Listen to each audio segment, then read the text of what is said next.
Hi there! In this video, we're going to learn how to solve equations using vertical angles and linear pairs. So what? We are going to be given problems that have these specific types of angle relationships and learn how to solve for the variables. So just as a refresher, vertical angles are across from each other at an intersection. So at an x, they're going to be across from each other. So these two angles are vertical angles, and these two angles are vertical angles, and we know that all vertical angles are congruent. So my pink angles are going to be equal, and my green angles are going to be equal. Remember, congruent means the same, means they're equal. Linear pair. A linear pair are angles that are next to each other. The fancy math word for that is adjacent. So adjacent angles that make a straight line. So in this intersection, we have a lot of options. These are next to each other and make a straight line. These are next to each other and make a straight line.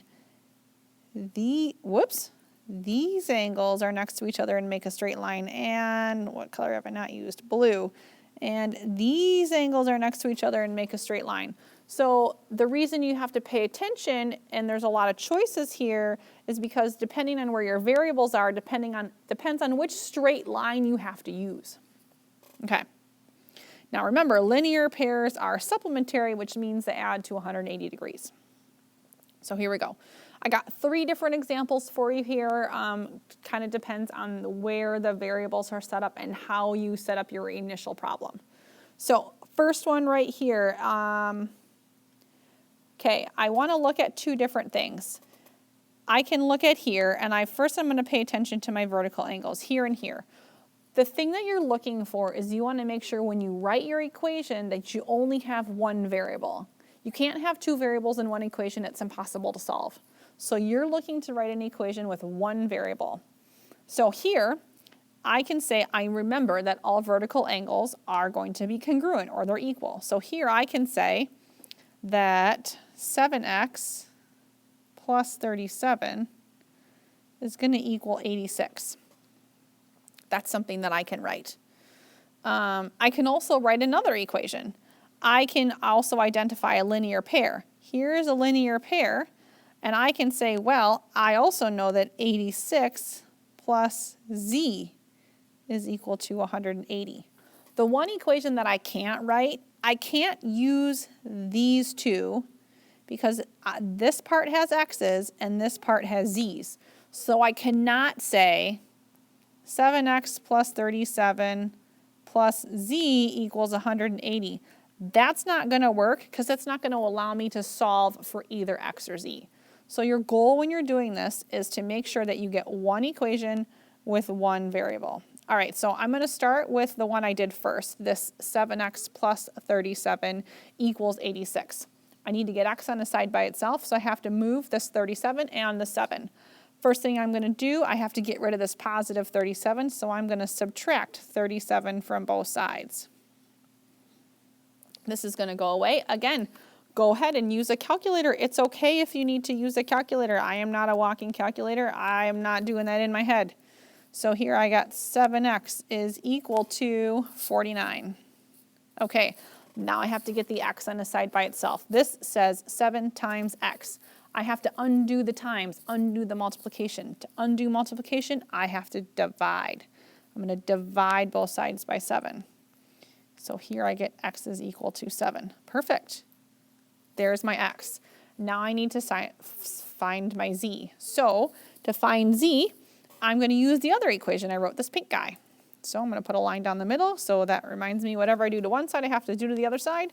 Now here's a little bit of an easier equation to solve. I just have to move this 86.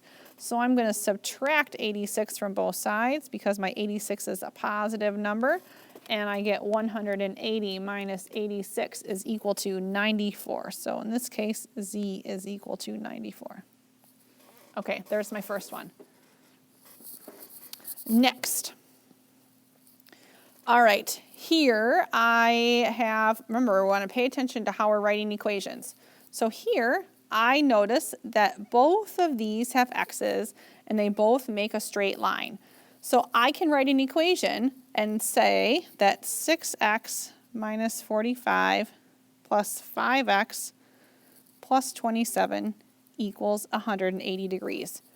I don't have any other options because look at, if I use these here, vertical angles, here I have x's and here I have z's. I only have one choice to write an equation here. This one, I don't even know what this guy is over here. So I'm going to use this to find my x, and then I'm going to have to use that to find my z. So draw my line down the middle. First thing I have to do, combine all my like terms. Here I have x's, here I have x's, here I have constants, here I have constants. 6x and 5x makes 11x, and I have negative 45 plus 27 gives me negative 18. Okay, now I have to get my x on a side by itself, so I first have to move this negative 18. To do that, I'm going to add 18 to both sides. So I get 11x is equal to 180 plus 18 is 198. And I need to now get x on a side by itself. So I have to undo this 11. To do that, I'm going to divide by 11. So I get 198 divided by 11 is equal to 18. Okay. Now I have to find my z. So in order to find z, I am going to choose to plug my x into here because these two angles are vertical angles, so it's going to give me less math to do. So I'm going to say 6, and we found that x is equal to 18. So 6 times 18 minus 45. And I'm going to do that on my calculator. 6 times 18 minus 45 is equal to 63. So if this angle is equal to 63 degrees, then this angle is equal to 63 degrees, which means z is equal to 63. Okay, last example. Find x and z. Now here, same kind of scenario as before. I only have one equation that I can write. Here are my x's. These are my vertical angles. I cannot use this linear pair or this linear pair because that would give me two variables in my equation. So I'm going to start off with this guy. I can say that 15x minus 95 equals 5x plus 25. So I need to get all my x's on one side and solve for x.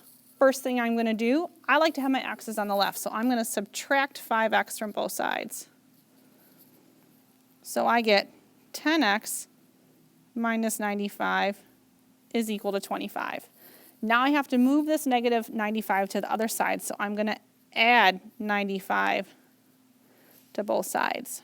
So I get 10x. Again, if you have to use a calculator, that's okay. 25 plus 95 is equal to 120. Now I'm going to get x on a side by itself. This says 10 times x. To undo times, I have to divide. I'm going to divide both sides by 10. And I end up with x is equal to 12. Now that finds me my x.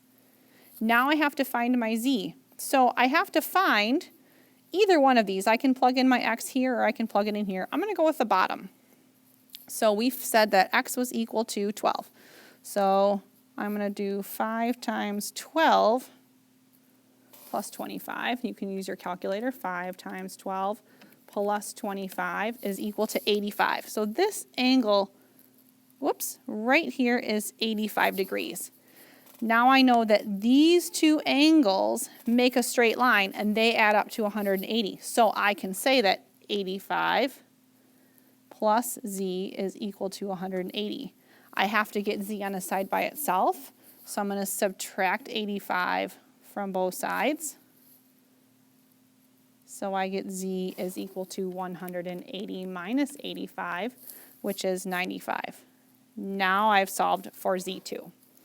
If you have any questions, let me know. They can get tricky, so pay attention to where your variables are, and that will clue you in as to how you're writing your equation.